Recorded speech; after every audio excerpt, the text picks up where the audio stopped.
Morning engineering buddies, here we go again on another set of engineering tutorials natin. So let's continue na. The price of 8 calculators ranges from 200 to 1,000. If their average price is 950, what is the lowest possible price of any one of the calculators? So okay, first, let x, sulat ko.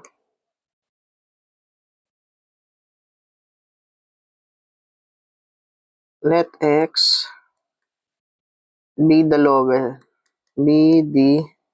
lowest price. Okay. So, paano ba natin malalaman kung yung pinaka lowest price given na may gantong range ng presyo which is 200 to 1,000. Sige. Isip tayo ng ilang segundo. Sige. When we say average pala guys, kunwari ang average binigyan ka ng ganyan, i-times mo lang siya kung ilan, tapos kunwari 100 times 8 over 8. Kunwari may set ka ng apples, set ng price ng apples na 100, that's 8. Ano the average price?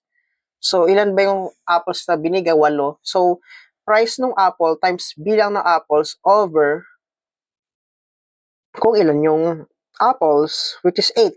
So, magiging average price is 100. So, ganun yung pagkuha ng average, guys, no? Sige. Kailan ba nangyayari itong lowest price na to? Siyempre, mangyayari yung lowest price kapag yung presyo nung kada calculators mo is yung maximum. Doon mo malalaman kung ano ba yung pinaka lowest possible price nung object na yon. Makikita mo lang siya kapag yung presyo ng mga kasama niyang calculator is at their maximum. Paano ba yun? So, let's say average. Ang magiging ano niyan is average is equal to ano ba yung pinaka-maximum price ng calculator na sinasabi ko? Ito yung 1,000. So, ulitin lang natin the lowest price of any one of the calculators occurs when the rest of the calculators cost 1,000. Mangyayari lang yung lowest price na yun kapag yung presyo ng mga kasama niyang calculators is at their maximum price, which is 1,000.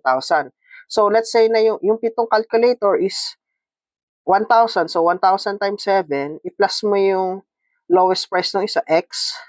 Actually, times 1 to. Kasi yun yung pang 8 eh. Pero, wala naman na siya. So, disregard it.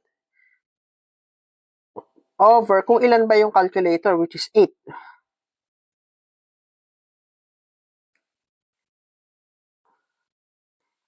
And then, may given naman na average price is equal to 950.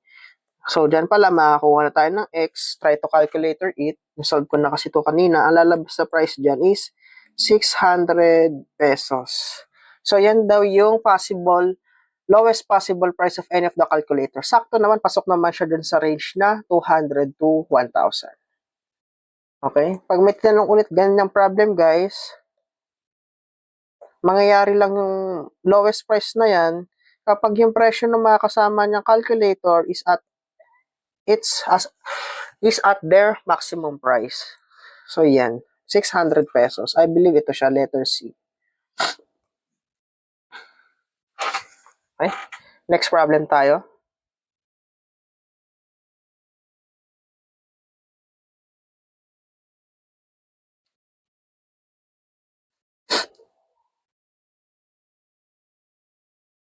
Puting-puti pa lang ngayon na sinasolve natin. Sige. The population of the Philippines doubled in the last 30 years from 1967 to 1997. Years from 1967 to 1997. Assuming that the rate of the population increase will remain the same, in what year will the population triple? So, sabi dito, ang populasyon daw ng Pilipinas dumoble, no? in the last 30 years, mula 1967 to 1997, dumoble daw. Ang tinatanong dito, anong taon naman na yung population naman mag-increase naman ng triple? So, grabe, Pilipinas na guys. Is dami talaga ng population. So, yeah, sige, solve natin. No? So, malalaman pala natin na mga ganitong kind of problem is nasa-solve pala using the principles of algebra. No? Okay, sige. Guys, lagi nyo tatandaan na kapag may nakita kayong ganito na parang rate problems, may rate na ganyan. Rate of growth, rate of decay. Meron kasi dito pa na may yung mga rate of decay, half-life. If you remember your chemistry courses, may half-life pa na nababanggit doon. Then, rate of decay, rate of growth. So, ito, rate of population increase. Lagi nyo gagamitin ng formula is P is equal to PO plus RT. Where ang gagamitin ng D dito is where the P is the population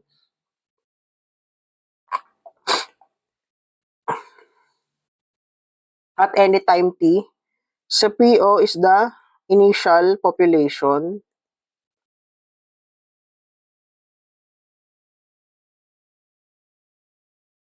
T is si time. R is the rate of increase. Parang rate of growth, rate of decay. So, in general, hindi lang to sa population-related na problem magagamit to. In general, magagamit nyo yan. Babaguhin nyo lang tong variable na to. Itong P as population, P as initial population, babaguhin nyo lang yan. Pero itong time as T and the R is the rate of increase, same na same lang yan guys. Okay?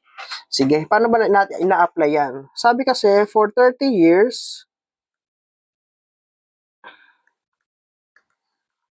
di ba ang sabi dyan, dumoble daw yung population natin, no? So, yung P is equal to 2PO. Yung initial population mo mula 1967, dumoble siya in the last 30 years hanggang 1997. So, yung final population mo is dumoble. So, magiging 2PO siya. So, gamitin natin yan. Apply natin.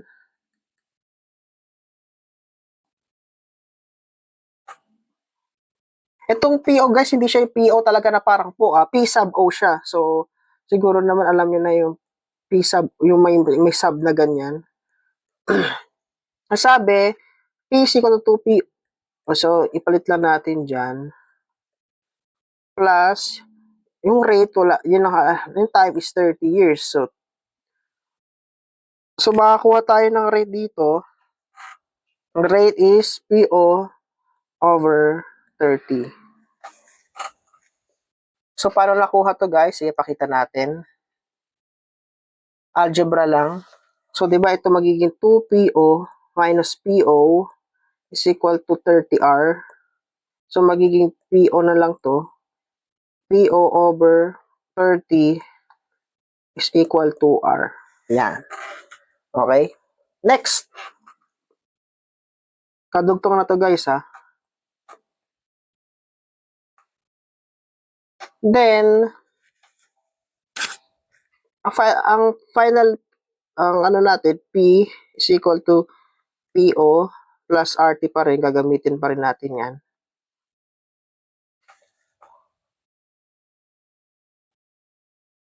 Ang sabi kasi, truniple naman eh. So, ang P natin is 3PO naman. 3PO is equal to PO. Yung R natin is PO over 30. Yan. T.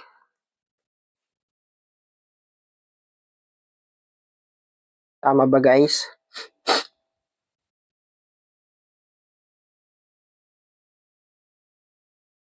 Tapos ito, pwede mo na itong, yan na yung mga PO. 3PO is equal to, ganyan.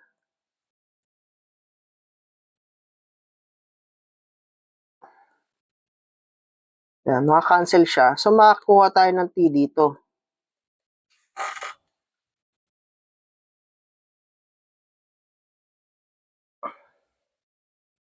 Dito guys, ginawa natin, nilet lang natin, nilabas natin yung common factor na PO. So, 3 equal to 1 plus x. Yan. So, yung time daw natin is 60. So, ang population natin, the population will increase is after 60 years ng 1997. No? So, 1997 plus 60 years, makakuha tayo ng 2027. So taon na daw na ito, titriple na ang populasyon ng Pilipinas based on the given data. So, ito siya, letter B. So, ganyan sinasolve yan. Lagi nyo tatandaan, guys, kapag nakakita kayo ng mga related rate problems, rate of growth, rate of decay, rate of increase, etc. Gamitin nyo itong formula na ito. Bago lang itong notation nyo dito, pero yung R, rate of increase, rate of growth, basta rate siya, then at any time T, magagamit nyo yan. Okay? So, ganyan sinasolve tong problem na yan.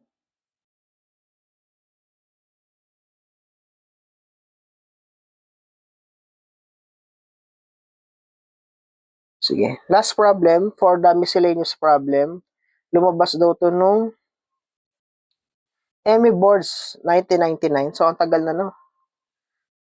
Pero ang examiner, guys, kahit matagal na, lumalabas pa rin. Broad kasi ang mathematics, no? Maraming pwedeng matanong sa examiner. Sige. Next. An engineer was told that a survey had been made on a certain rectangular field, but the dimensions had been lost. An assistant remembered that if the field had been 100 feet longer and 25 feet narrower, the area would have been increased by 2,500 square feet. And that if it had been 100 feet shorter and 50 feet wider, the area would have been decreased 5,000 square feet. What was the area of the field?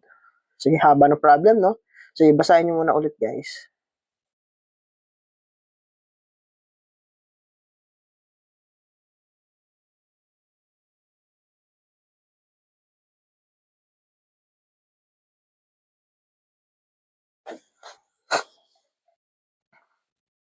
Sige, trust solve na natin.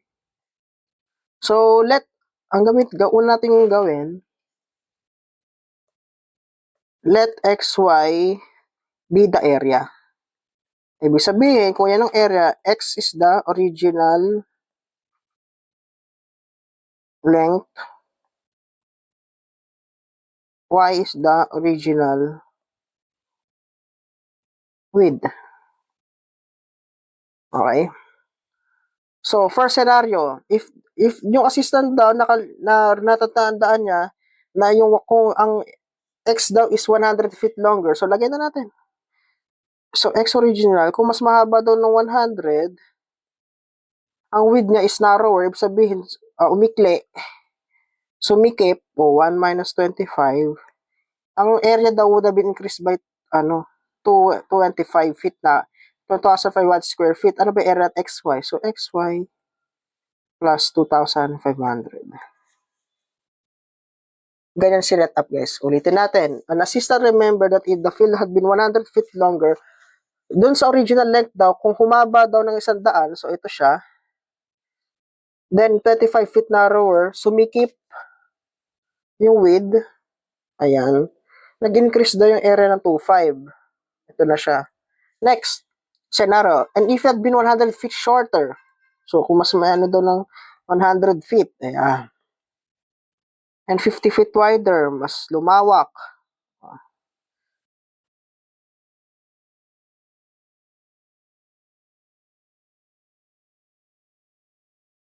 The area would have been decreased by 5,000. Yan. So, ganyan. Meron kang 2 equations, 2 unknowns, pero ang hina natin is expand natin pareho. Ito, expand natin. When we expand this, magiging xy minus 25x. Guys, sinolve ko na to kanina, kaya inaano ko na lang. Pero try to solve it on your own. Pero madali lang naman siya, FOIL method lang.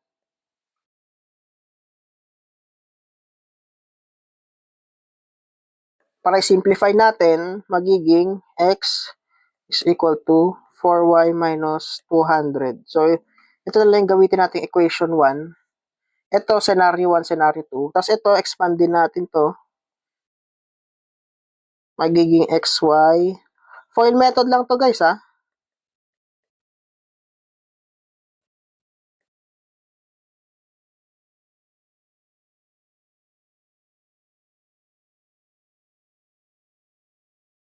When we simplify, magiging x is equal to 2y. So, meron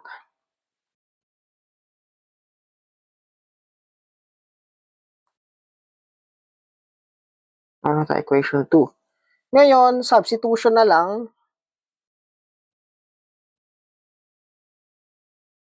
Sabi natin, x is equal to 2y. Substitute mo dito. So, magiging 2y is equal to 4y minus 200. So, magiging 200 is equal to 2y. So, y is equal to 100. Then, yung x natin, sabi kasi natin, x is equal to 2y. So, x is equal to 2 times 100. X is equal to 200. Okay? So, ang area natin is xy is equal to 200 by 100. So, ang area natin is 20,000 square feet. So, yan yung original area natin. Which is walang choices, pero xy is equal to area is 20,000 square feet. So, yan yung final answer natin. Okay? So, algebra lang siya guys, so foil method. Kapag na-set up nyo na yung dalawang scenario into mathematical equation, simplify it, foil, katulad ito, para mas madali kayo makapag substitution or elimination para makuha yung dalawang variables natin. Or, you can use calculator. You can use your calculator. Nasa sa inyo naman yan guys kung saan kayo mas madadalian. Okay? So, ganyan lang siya isinusolve. So, yan. For more engineering tutorials, engineering topics, solved problems, please like and subscribe to my YouTube channel and hit the bell button para updated tayo sa mga future pa nating problems. So, tapos na tayo sa miscellaneous problems. No? Meron na tayong several problems na halo-halo. Ayan. So, next topic na tayo. And then, para makausad tayo sa mga next pa nating subjects sa MSTE. Kapag natapos natin lahat ng MSTE, we will go now to hydraulics engineering. So, yan. Good luck and padayon, engineers.